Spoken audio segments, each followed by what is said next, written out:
Hi hello friends, welcome back to Sriha vlogs. ఈరోజు chicken curry గ్రేవీతో చాలా సింపుల్గా ఎలా చేసుకోవాలో చూపిస్తాను. ఫస్ట్ ఒక మిక్సీ జార్ తీసుకొని అందులోకి అల్లం ముక్కలు అలాగే వెల్లుల్లిపాయలు తీసుకోండి. చెక్క, లవంగ, జాజికాయ, అలాగే ఒక ఇలాచి, 2 స్పూన్ల ధనియాలు అవి తీసుకొని మెత్తగా పేస్ట్ పట్టుకొని పక్కన పెట్టేసుకోండి. నేను ఇక్కడ ఒక హాఫ్ కేజీ చికెన్ తీసుకొని 3 సార్లు వాష్ చేసుకున్నాను. మనం పేస్ట్ పట్టుకున్న అల్లం వెల్లుల్లి పేస్ట్ ఉంది కదా, అది కూడా ఇందులోకి యాడ్ చేసుకొని అలాగే పచ్చిమిర్చి, ఉల్లిపాయలు ఒక ఉల్లిపాయ కట్ చేశాను, 4-5 పచ్చిమిర్చి కట్ చేసుకొని ఇందులోకి యాడ్ చేసుకోండి. అలాగే సాల్ట్ 1 స్పూన్ యాడ్ చేసుకోండి. కారము నేను ఇక్కడ 2 స్పూన్లు యాడ్ చేసుకున్నాను. మీరు కారం ఎక్కువ తిన్నట్టయితే ఇంకొంచెమైనా యాడ్ చేసుకోవచ్చు, లేదంటే తగ్గించుకోవచ్చు. ఇవన్నీ కొంచెం ఒక హాఫ్ టీ స్పూన్ పసుపు వేసుకొని ఇందులోకి కొంచెం పెరుగుని యాడ్ చేసుకోండి. హాఫ్ కప్ అంతా పెరుగుని యాడ్ చేసుకొని మొత్తం కలిపేసుకోండి.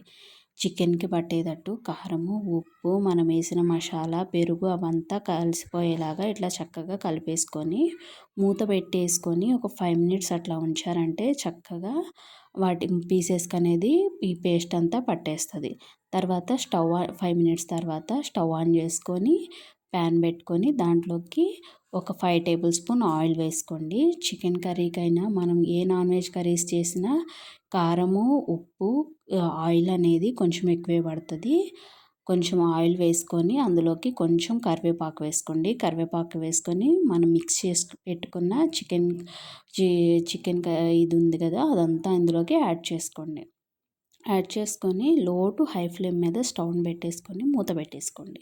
మూత పెట్టేసారంటే చికెన్లో వాటరు మనం పెరుగు యాడ్ చేసాం కదా, ఆ వాటర్తోనే చక్కగా చికెను ఒక 50% అనేది కుక్ అయిపోతుంది. ఒకసారి ఇట్లా కలిపేసుకోండి. ఆయిల్ అనేది కొంచెం పైకి వస్తూ ఉంటుంది.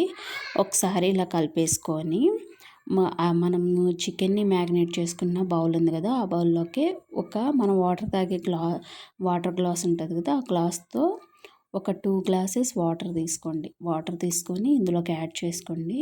చికెన్ అనేది ఇట్లా ఒక 10 మినిట్స్ తర్వాత ఇట్లా ఉడకడం స్టార్ట్ అవుతూ ఉంటుంది. ఒకసారి ఇట్లా కలిపేసుకొని మూత పెట్టేసుకొని హై ఫ్లేమ్ మీద ఉడికించుకున్నారంటే మనకు ఆయిల్ అనేది సపరేట్ అయిపోయి చక్కగా చికెన్ అనేది గ్రేవీతో ఇట్లా ఉడికిపోతుంది. లాస్ట్లో కొత్తిమీర యాడ్ చేసేసుకోండి. ఒకసారి సాల్ట్ చెక్ చేసుకొని సాల్ట్ ఏమైనా తగ్గితే యాడ్ చేసుకోండి. ఇలా చాలా సింపుల్గా వంట రాని వాళ్ళైనా కూడా చికెన్ కర్రీని ఇట్లా చక్కగా సింపుల్గా చేసేసుకోవచ్చు. ఈ వీడియో నచ్చినట్టయితే లైక్ చేయండి, షేర్ చేయండి, సబ్స్క్రైబ్ చేయండి. Sriha vlogs. Thank you for watching.